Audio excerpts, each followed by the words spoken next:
And as always, on the ESPN app, Kevin. Sage, here is LeBron. New tattoo on his leg honoring Kobe this week, arriving just over 3 hours away from Lakers hosting the Trailblazers on ESPN. First game since the death of Kobe Bryant, his daughter Gigi, and 7 others in a tragic helicopter crash on Sunday.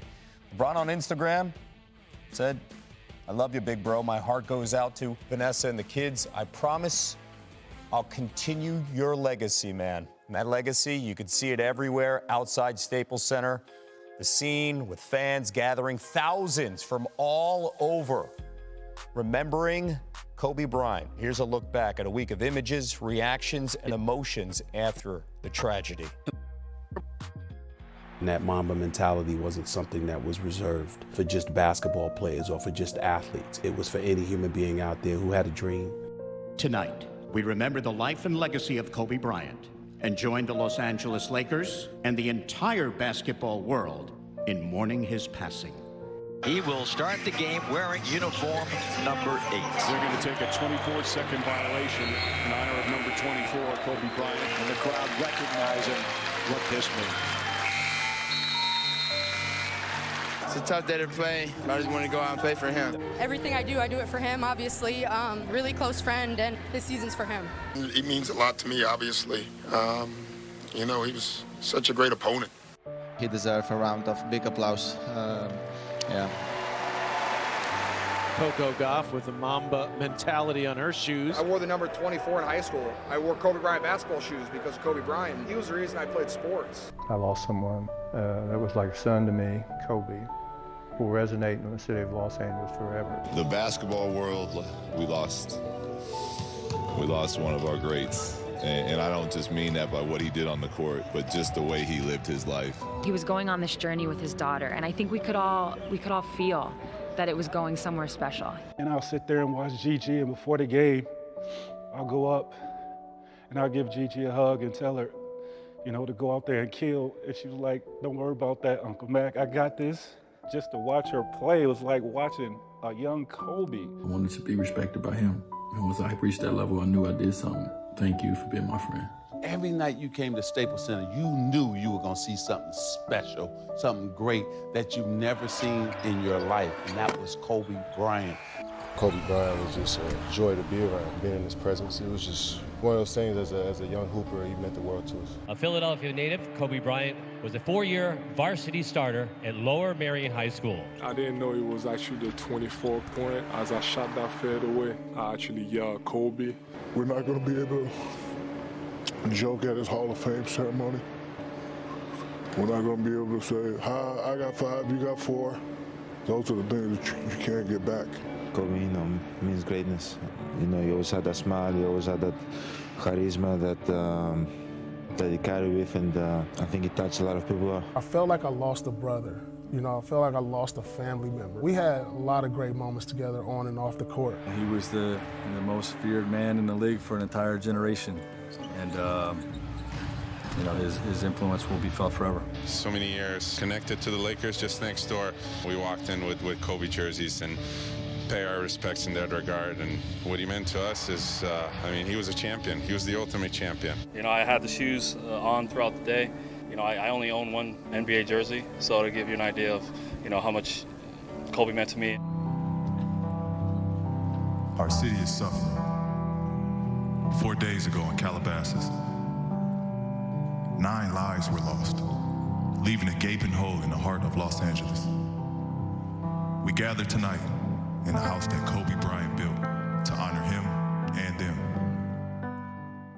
ESPN's coverage tonight of the Lakers honoring Kobe Bryant continues next when we send it back to Maria Taylor in L.A. for NBA Countdown. They'll be followed by Mavs versus the Rockets at the bottom of the hour, and then all the ceremonies surrounding the life and legacy of Kobe. And I got to tell you, Sage, it hasn't hit me. I mean, we've been talking about it all week.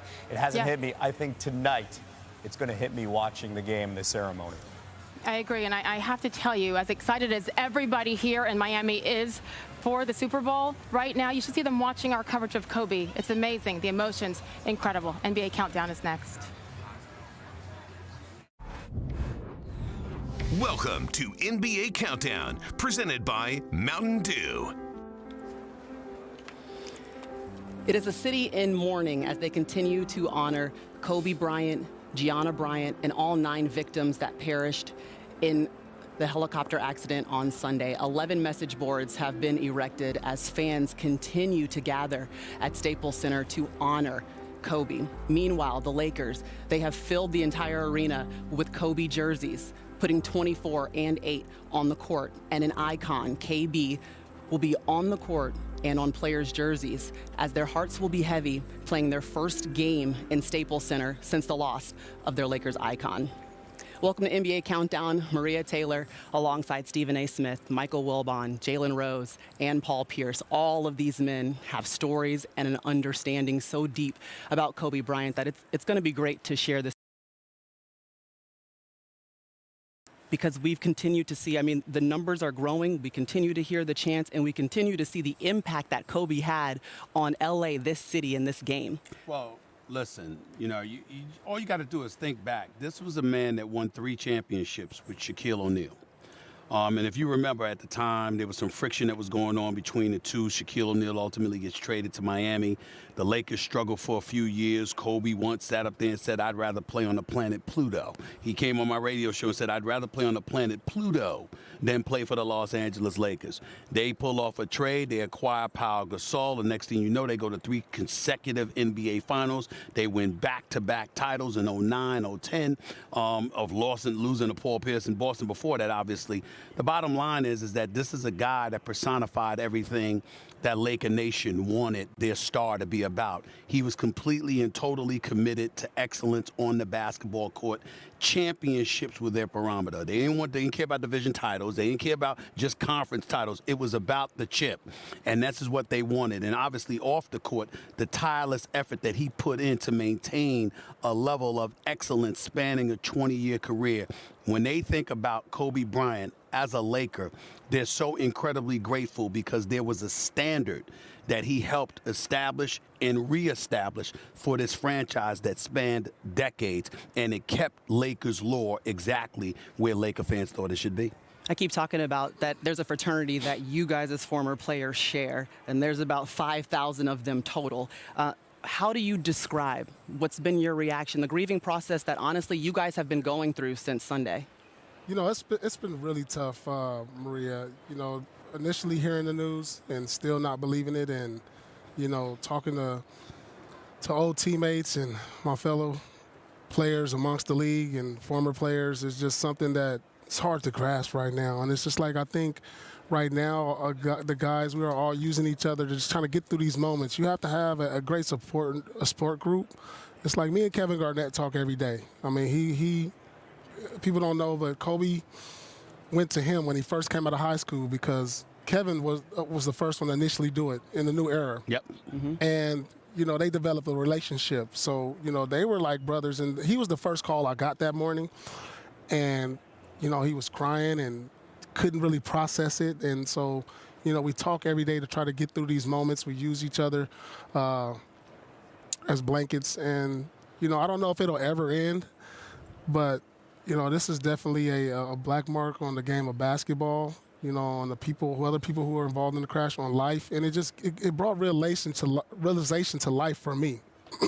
And I'll tell you one thing, it's changed me in a number of ways with relationships I have around the NBA, around family, around friends. And I've lost family members within the last 6 months, but this one was just different. Mm. This one was different. I even told my mom, I never had a relationship with my father. This prompted me to ask my mom if she can make that happen. Mm.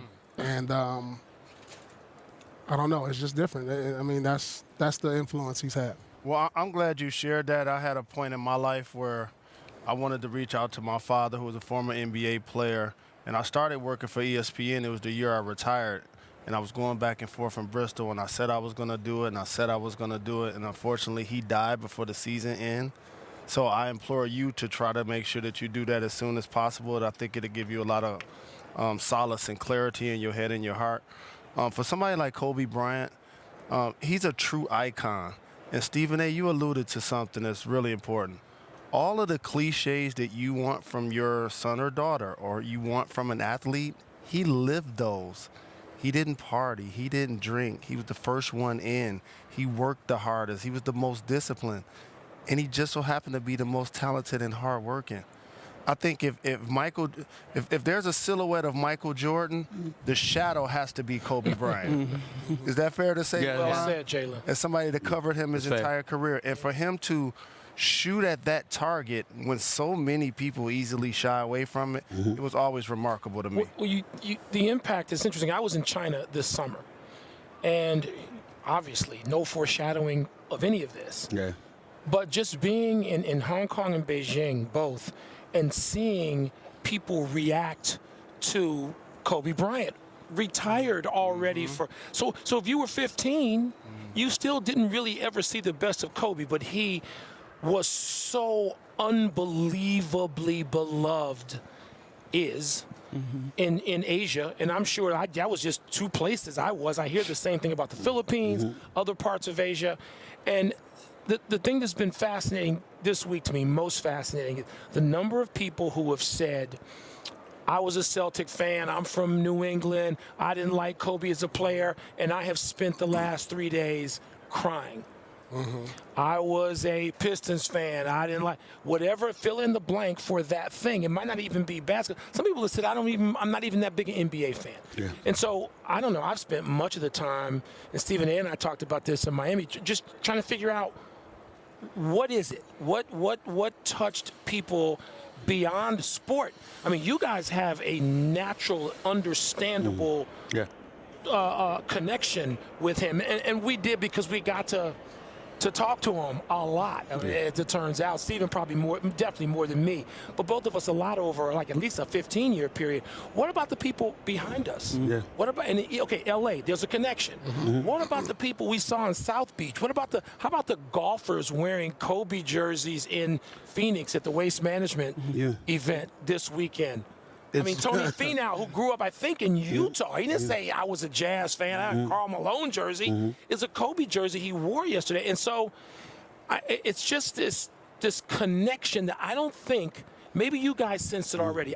There's no way that I was aware that this connection was worldwide. We often talk about global athletes, and it's an exaggeration. This is no exaggeration. There's no exaggeration. I'll tell you something, too, and I want to get back to something that Paul and Jalen both alluded to, because understand, Kobe, as he grew and matured and just, relaxed himself into, a secondary life, understand when you talk about the fraternity with the players, that's paramount. That relationship with Kevin Garnett was real. Kobe loved Kevin Garnett, loved KG, and he loved a lot of players and talked to all of these guys, and they got their own special relationship. But there was a second fraternity, and that was the fraternity into the world of media, because he was telling stories. He had won Academy Award and things of this nature. And I'm looking at Kobe Bryant and the times that I talked to him, and sometimes when, particularly if you're a member of the Fourth Estate, you're marveling at a particular athlete's greatness on the basketball court. What I found myself marveling at was this man's brilliance. He was trilingual at the very least, Italian, Spanish, and English. Learned Mandarin, learning German, and this dude's intellect was off the charts. And then he had obviously that tireless work ethic, and he was always after it, and he demanded he demanded that you fight off complacency. I have a godson, walked up to him bragging about having a 3.5 GPA. Kobe looked at him and said, okay, so explain to me why it ain't a 4.0. What's the problem? There you go. Where's the other 0.5, my mom passed away in 2017, in June of 2017, game 1. First call was from Shaquille O'Neal. Second call was 25 minutes later from Kobe Bryant.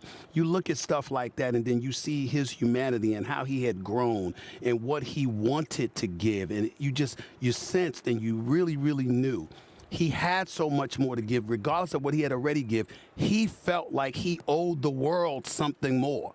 And that's why this is so sad, because at age 41, with his brilliance and his accomplishments, he had so much more to give and the potential to exceed what he had done over 20 years.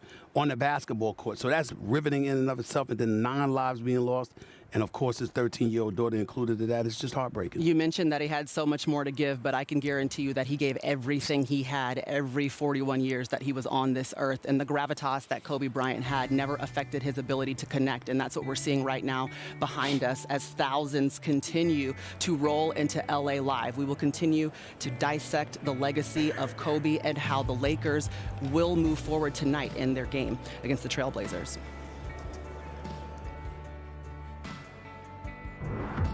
NBA Countdown is presented by Mountain Dew. Do the do.